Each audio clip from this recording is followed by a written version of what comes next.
ظهور wanaagsan qodobada wararka duhurnimo idaacada risaala maantana waxa ugu waaweyn madaxweynaha koonfur galbeed oo gaaray degmada Xudur iyo Rasaare Kheyre oo ku wajahan magaaladaasi xubnaha mucaaradka dawladda oo la xogan ka wada magaalada Dhuusamareeb caasimadda Galmudug xulka qaranka Soomaaliya oo galabta Zimbabwe kula ciyaaraya caasimadda Hareeraha iyo ciyaartoyda Soomaaliya oo taariikh kale oo cajiib ah sameyn kara maamulka garoonka diyaaradaha Kismaayo oo beeniyay in hakad uu ku yimid shaqada garoonka ee Kismaayo taliska ciidanka booliiska gobolka Bari oo sheegay inay qabteen dad falal amni darri ka wada iyo booliiska oo soo saaray digniin arinta la xiriirta guddiga doorashooyinka qaranka Soomaaliya la kulmay hay'adaha caalamiga oo qaramada midoobay ka taageerta arrimaha doorashooyinka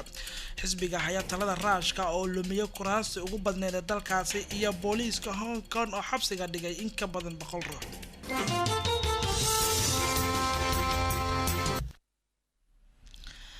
markale duhur wanaagsan waa 10ka bisha 10aad 2019 waa 10ka bisha 9aad sanadka 2019 u diyaar garooba wararkaas oo dhan arrimaha ciyaarta galabta in eegi doona laakiin waxaan ka hormarinayaa Xudur halkaas waxa ka soconaya soo dhaweyn iyo waliba khudbada ay jeedinayaan mas'uuliyiinta dawladda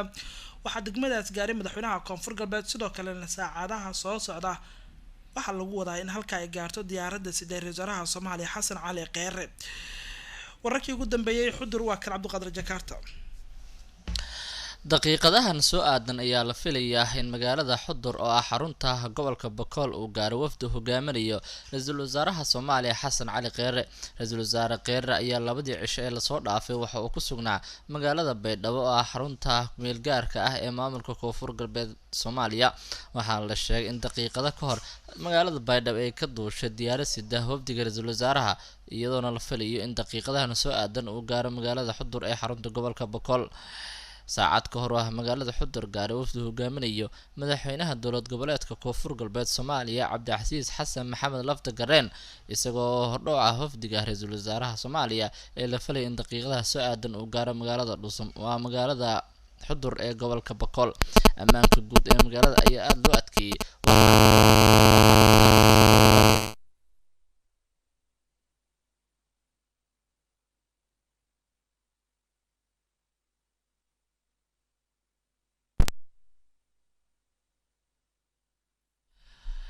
waxaa aad loo adkeeyay amniga guud ee magaalada Xudur ee xarunta gobolka Bakool waxaana boqolaal ka mid ah shacabka degmada Xudur isugu soo baxeen garoonka kubadda cagta ee Titwarwaabari ee degmadaasi iyagoo halkaas la falayo in Ra'iisul Wasaaraha Soomaaliya Xasan Cali Kheyre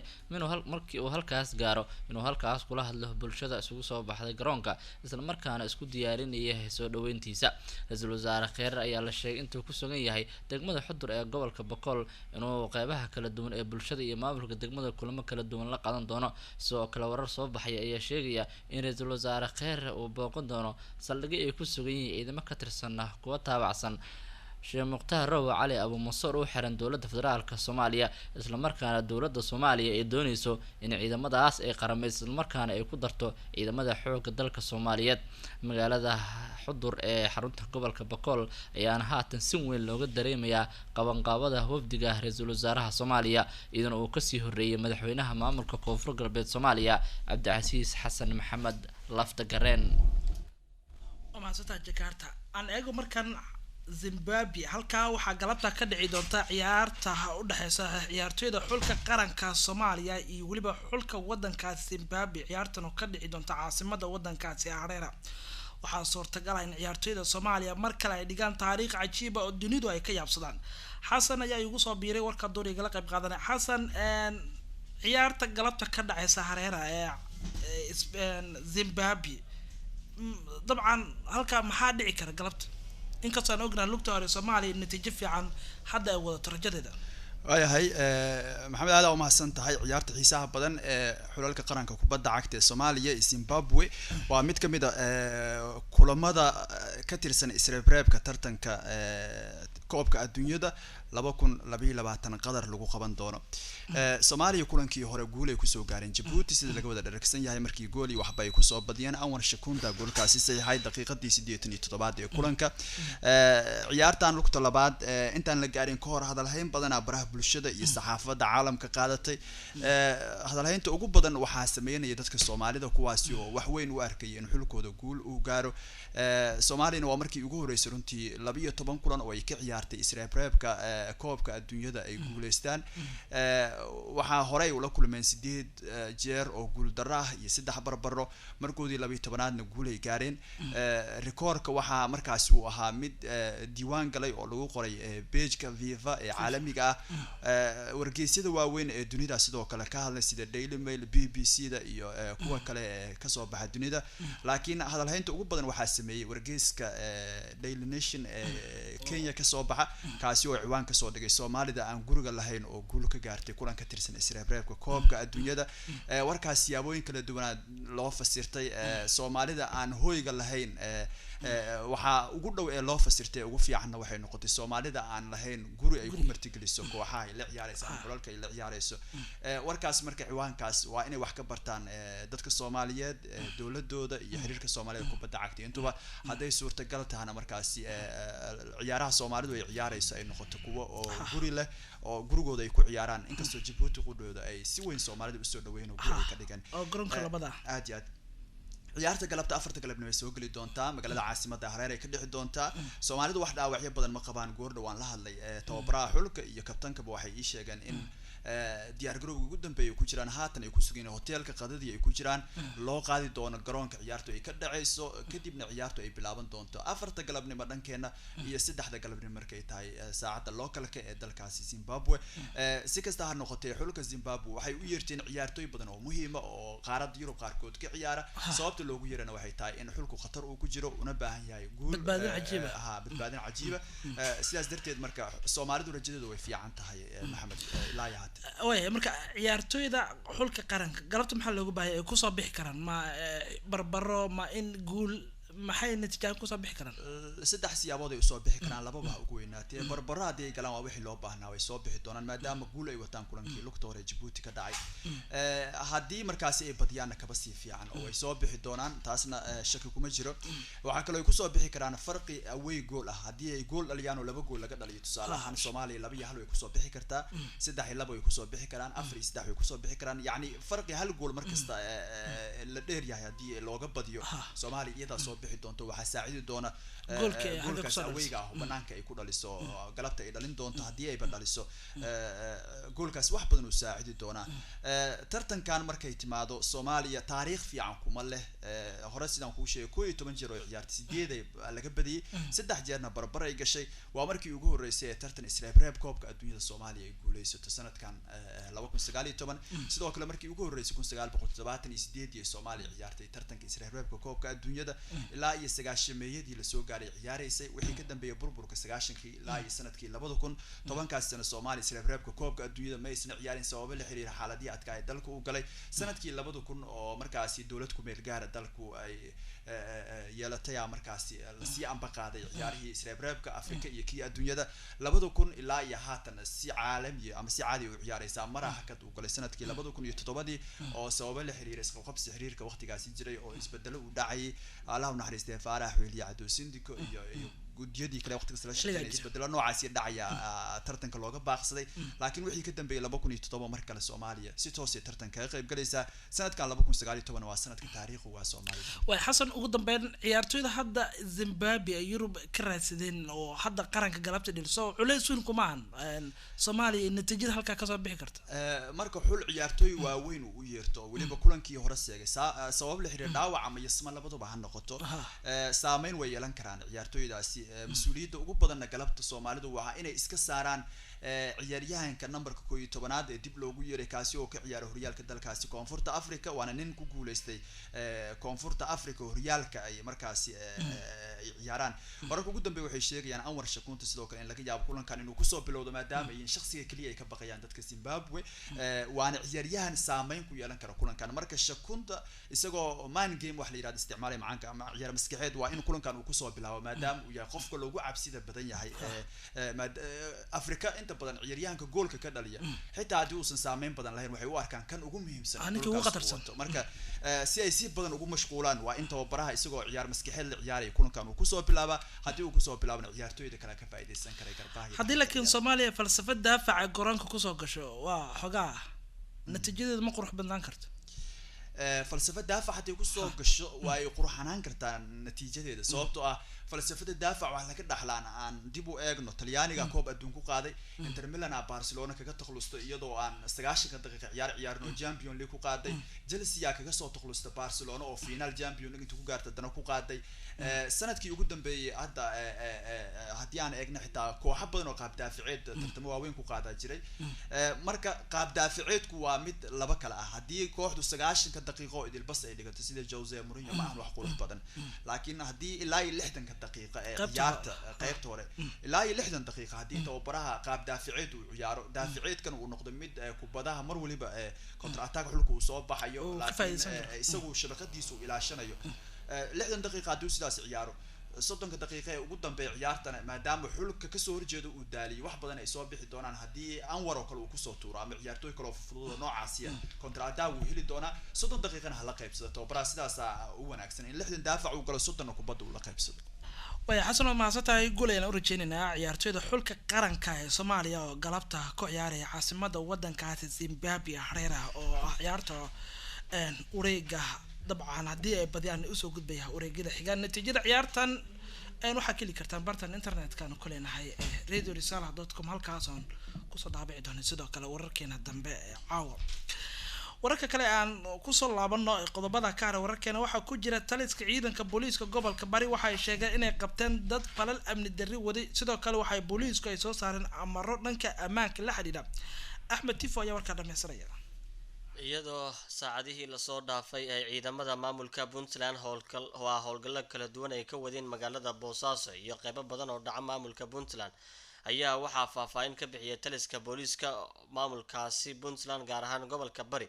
waxaana ay sheegeen in ciidamada saacadihii la soo dhaafay ay sameeyeen xaafadaha kala duwan ee magaalada Boosaaso howlgallo aad u ballaaran oo qaarkood lagu soo qabqabtay dhalinyaro waxaana ay sheegeen taliska booliisku in ay dadkaasi ahaayeen kuwo falal amniga ka baxsan ka wada xaafadaha magaalada Boosaaso iyo deegaanada ku dhow taliyaha qaybta booliiska gobolka Bari gaashaanle sare Xuseen Cali Maxamuud oo la hadlay warbaahinta ayaa waxa uu sheegay in howlgalladii ugu dambeeyay ciidamadu ay ku soo qabteen tiro dhalinyaro ah kuwaas oo xilliyada habeenkii sida uu sheegay dadka moobilada ka dhici jiray waxa uu carabka ku dhuftay in sidoo kale howlgallada ay yihiin kuwa si caadi ah u socday waxaana uu sheegay in deegaano ka baxsan magaalada Boosaaso oo dad laga tuhumayo howlgalladu laga fulin doono ilaa inta laga xaqiijinayo amniga guud ee deegaanada maamulka Puntland gaashaanle sare Xuseen Cali Maxamuud ayaa dhanka kale sheegay in askarigii lagu hela in uu ku xadgudbay xuquuqda muwaadinka eedeysanaha ah la soo xiro tallaabo laga qaadi doono askarigaasi taliyaha ayaa dhammaan saraakiisha ciidamada waxa uu faray in xuquuqdooda si dhab ah ay u ilaaliyaan muwaadinka Soomaaliyeed marka la soo dacweeyo iyo marka xabsiga uu ku jiro oo uu eedeysanaha yahay intaba waxaana uu ugu dambeyn dadka ku nool magaalada Boosaaso uu ka codsaday in ay si adag ay ula shaqeeyaan ciidamada ammaanka si ay u fududaato mar walbaaba in lagaga hortago falalka amniga lidiga ku ah haddii ay dhici weysaan si sahlan looga daba tago sida uu yiri gaashaanle sare Xuseen Cali Maxamuud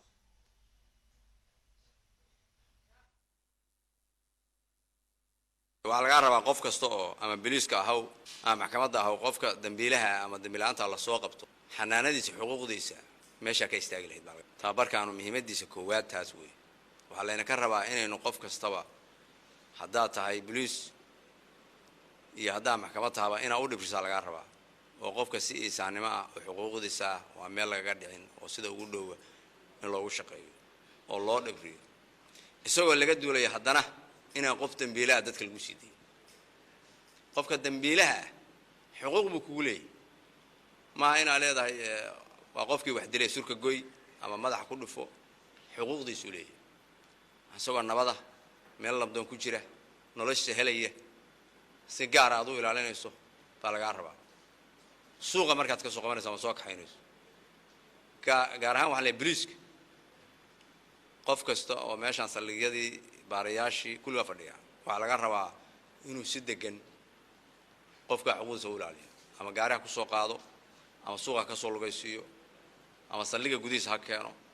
markasta waxaa laga rabaa muhiimadda koowaad waxay tahay inaad ilaalisaan hadalka taliyaha qaybta booliiska gobolka bari ee maamulka Puntland gaashaale sare Xuseen Cali Maxamuud ayaa imaanaya xilli maamulka Puntland ciidamadiisu maalmihii ugu dambeeyay howlgallo amniga lagu xaqiijinayo ay ka wadeen deegaanada kala gedisan ee maamulka Puntland haba ugu badnaatay magaalada Boosaaso xaafadaha hoos yimaada waxaana xusid mudan in hadalkan uu ka sheegay tababar lagu soo afjarayay ciidan isugu jiray booliis maxkamadaha iyo kuwa CID-da maamulka garoonka diyaaradaha magaalada Kismaayo waxa ay beeniyeen in hakad uu ku yimid shaqada garoonka Kismaayo xilli dawladdu ay xayiraad ay ku soo rogtay garoonka iyo waliba duulimaadyada halka ka jira Cali Xasan Cali ayaa warka faafaynaya maareeyaha garoonka diyaaradaha magaalada Kismaayo Cabdullaahi Aadan Maxamuud Jagadoon ayaa beeniyay in hakad uu ku yimid shaqada garoonka Kismaayo iyo duulimaadyada garoonkaasi waxa uu sheegay in maanta uu kulan la qaatay howlwadeennada kala duwan ee garoonka diyaaradaha Kismaayo ka howlgala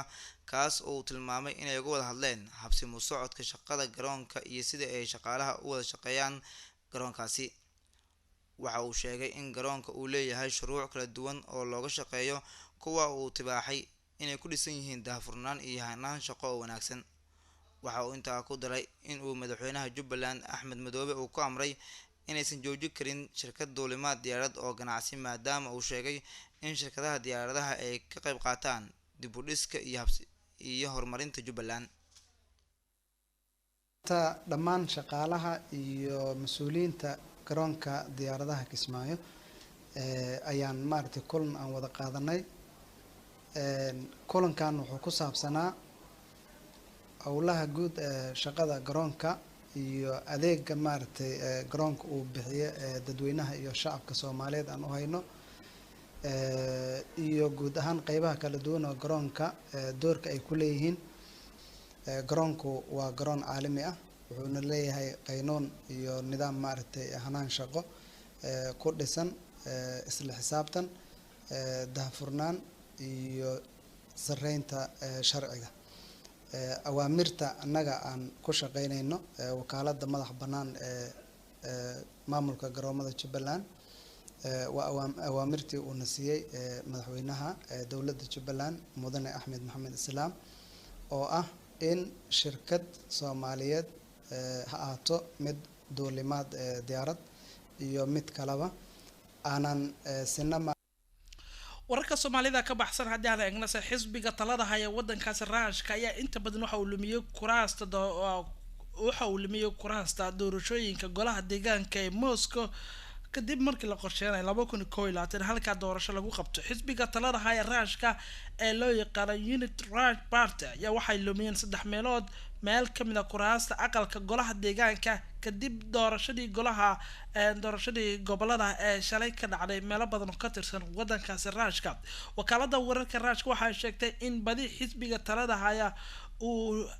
hadda uu luminayo kuraas ugu badneed ee gobolada dalka gaar ahaan magaalada caasimadda ah Moscow xisbiga hogaamiye Putin ayaa dhanka kale waxa ay ku guuleysteen